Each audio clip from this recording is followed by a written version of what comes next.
If you're unable to open your Sage company file due to a message saying that you're already logged in and you know that you're not logged in, something's gone wrong with the q.dta file, and we can delete it to allow you access into Sage.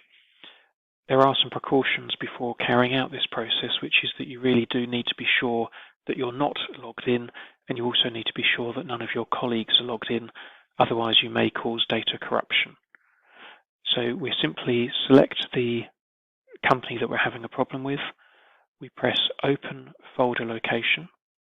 That will open Windows Explorer to the correct company path.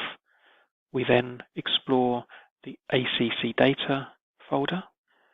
Then we click on the screen, press Q on your keyboard, and that will take you straight to the q.dta file, which we can delete. So I'm going to press Delete on my keyboard.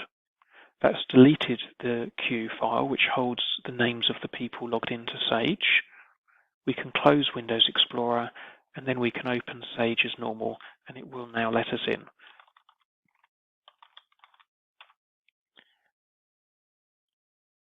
This error normally occurs if Sage has been closed incorrectly or not closed at all, and the computer's been rebooted or restarted. So just check that you and all of your users are exiting Sage at the end of each session of work. Do your normal check data and backup, and you should be able to avoid this happening again.